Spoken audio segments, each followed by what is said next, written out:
Make your choices a whole lot smarter. We've got you covered on Acro Drive. Now enjoy this video.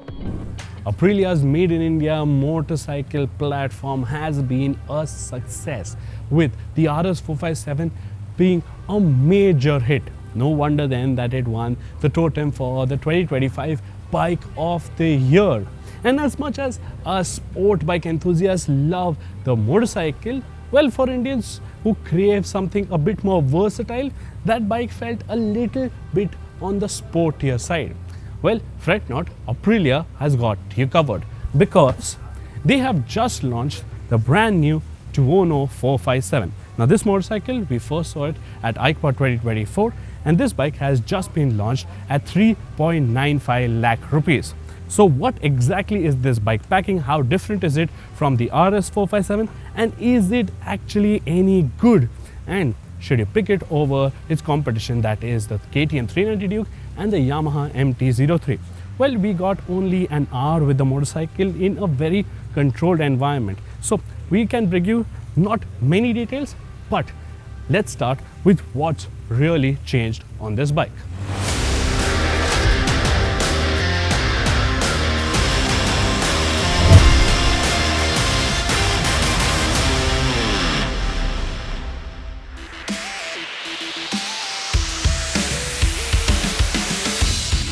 What's changed from the RS 457? Well, for starters, obviously there's no fairing, there's no twin pod LED headlight. Instead, you get this bug face over here, which is quite polarizing, might I say, because this is perhaps the most un-Tuono. What I mean is that the 125s, the 660s, and even the V4 get that half face look, which this bike deviates from. I am not a big fan of this new headlight. Are you? Do let us know in the comments. But moving on, what's further changed is that you don't get the clip-on bars. Obviously, it gets a flatter, nicer, wider, straight handlebar so that the upper body posture is a bit more relaxed. Moving further, now the tank profile has changed, and that has resulted in a marginal drop in capacity. So this is 12.7 liters, not 13 like the RS 457. Seat height remains the same, foot peg position remains the same. Surprisingly, even though it's missing the fairing, the curb weight also remains the same. And when we asked, they were like, it is the same because Italian. Now, the other change is that even though the foot peg position is the same, the foot pegs itself, this is a rubber top unit, not a metal knurled finish one like the RS 457. And finally, the rear sprocket on the Tuono has one tooth extra. No changes to the engine tune, but the final drive is different. So how do these changes translate into the real world?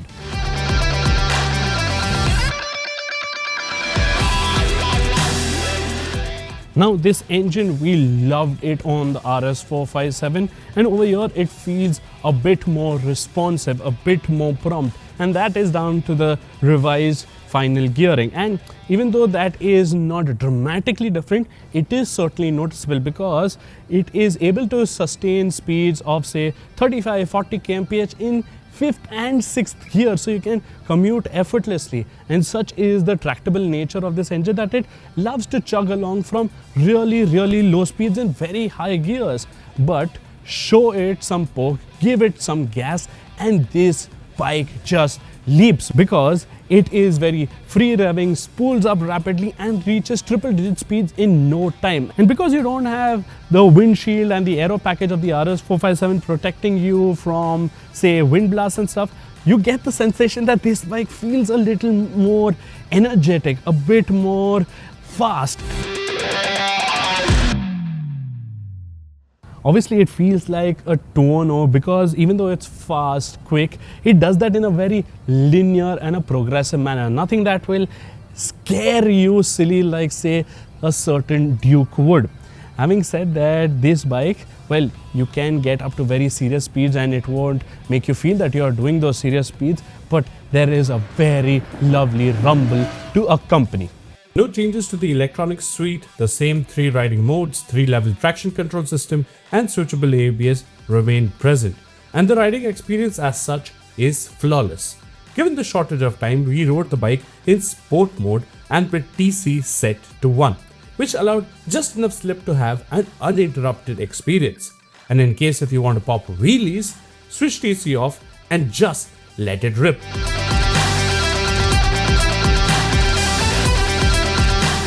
On the other hand, the calmness shown at slow speeds is appreciated with a slick, positive shifting gearbox and a light clutch. The absence of adjustable levers is felt slightly, as it would have fine-tuned the ride further to the rider's liking.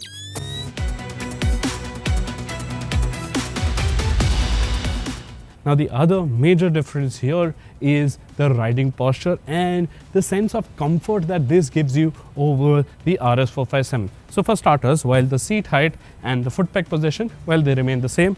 Like I mentioned you, Italian means the curb weight is the same. I don't know how, but still 175 kilos. So the bike is fairly light in that sense, but you are not reaching forwards for the clip-on bars as much.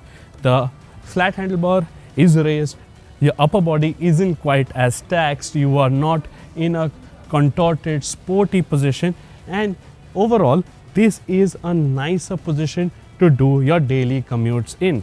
Now the sense of change in this ergonomics also relates in the way this bike takes to the road. What I mean is that this is a far more pliant and easier setup for the road, and you don't feel as much of the thuds and the bumps as you did on the RS 457. Not that it's plush or it absorbs bumps very well, it does still have a firm edge to it, but you don't feel the thuds as much as you did on the RS 457.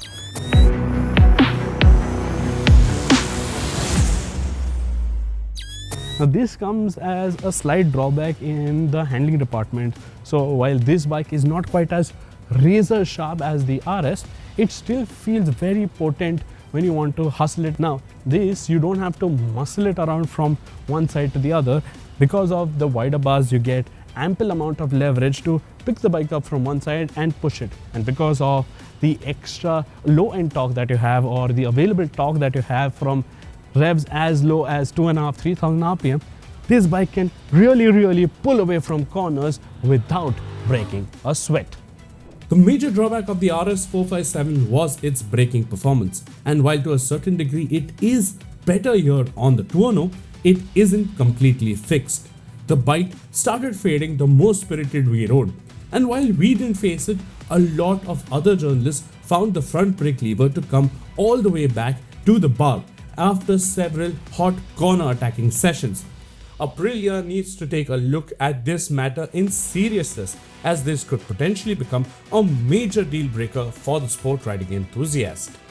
Lastly, we haven't talked much about the build quality and feature set because there's no difference from the RS. Aprilia has maintained high quality levels here as well, with a 5-inch TFT dash neatly narrating all of the necessary data.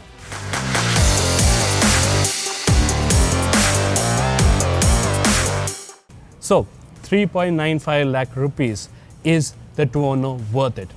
Abso-freaking-lutely, because this bike is worth every single penny. Because in case you were considering to buy, say, the RS 457 but were still in two minds whether you would be able to live with the sporty package on a daily basis, well, this bike solves that to a great extent. And how this bike is fun, energetic and still very sensible. As for its rivals, well, this bike is almost a lakh more than the 390 Duke and almost half a lakh more than the Yamaha MT-03. And surprising that both Yamaha and KTM have slashed the prices of both of those motorcycles. Wonder why? Wonder they felt threatened with the Tuono. Having said that, still, the Yamaha MT-03, it is worth spending that half lakh more and getting this bike, because the Yamaha doesn't feel quite as pleasing, quite as spirited, and it comes across as a very meh motorcycle, as we found out in a comparison with the 390 Duke. So it is wise to spend that much bit extra and get the Tuono over the Yami. As for the Duke, well, we'll have to put the Duke as well as this in a thorough head-to-head showdown back when we get this bike in Pune or Mumbai. And that's not the end of the 457 platform, because we already got a sport bike, we already got a naked, and the only thing missing now is an adventure tourer. So the Tuareg 457 in 2026 perhaps? Well, we'll wait until that bike comes. Well, let's just come back to this naked. What do you think about the Tuono? What exactly would you like us to cover in a comparison with the 390 Duke? Do let us know in the comment section below. Don't forget to like and share this video. Follow us on our Instagram page because we bring cool short format content over there as well. And until next time, thank you so much for watching.